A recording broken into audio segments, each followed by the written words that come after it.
High viewers, السلام علیکم۔ جیسے آپ کی مرضی ڈرامہ کی نیکسٹ قسطوں میں آپ دیکھیں گے کہ شیری علیزے کو بہت زیادہ تنگ کر رہا ہے اور علیزے اس سے کہتی ہے کہ میں تمہارے بغیر نہیں رہ سکتی، تم سے زیادہ عزیز مجھے کوئی نہیں ہے، مگر یہ بات سمجھنے کو تم تیار ہی نہیں ہو۔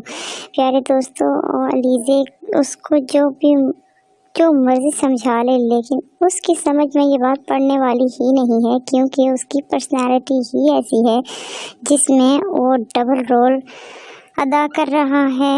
یہاں وہ اسے کہتا ہے کہ میں یہ گھر چھوڑ کر چلا جاؤں گا، بہت دور چلا جاؤں گا، اگر تم نے اپنی پاگل بہن کی جیسے مجھ سے سوالات اور جوابات شروع کر دیے تو میں یہ گھر چھوڑ دوں گا۔ وہ اس کو بہت طریقوں سے سمجھاتی ہے کہ وہ باز آ جائے اور اپنی حرکتوں سے مجھے تنگیاں نہ دے، لیکن وہ یہ بات سمجھنے کے لیے تیار نہیں ہے۔ کبھی وہ اس سے پیار کرنے لگتا ہے اور کبھی وہ اس پہ غصہ کرنے لگتا ہے، وہ کسی کی بھی سمجھ میں نہیں آتا۔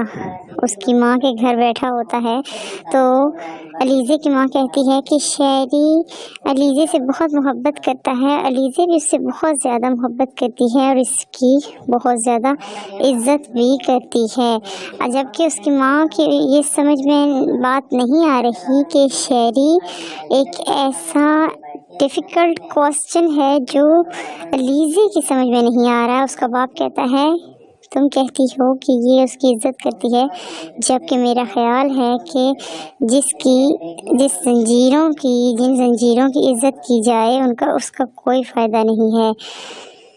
ادھر شیری سوچتا ہے کہ وہ بہت ہی زیادہ کچھ پتہ نہیں خود کو کیا سمجھ بیٹھا ہے۔ وہ اپنی بیوی سے کہتا ہے کہ جو شیر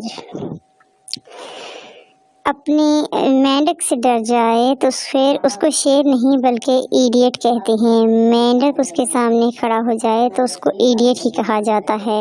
اس کی بیوی کہتی ہے کہ شیری محبت جو ہے وہ اس کا کل بھی محبت کا زمانہ تھا تو محبت اکیلی کھڑی تھی، اس کو زمانے کی ضرورت نہیں تھی، آج بھی محبت کی کہانیاں ویسے ہی لکھی جاتی ہیں جیسے کہ پہلے زمانے میں لکھی جاتی تھیں۔ پیارے دوستو، وہ شاعری سے کہتی ہے کہ تم ایسے شخص ہو جو میری سمجھ سے باہر ہو، کیونکہ شیری ایک ایسا شخص ہے جو سائیکو ٹائپ لگتا ہے۔ وہ کہتی ہے کہ میری محبت کہاں ایگزسٹ کرتی ہے، وہ کہتا ہے کہ تم تو کم ظرف ہو۔ ویڈیو اچھی لگے تو سبسکرائب کیجیے، شکریہ۔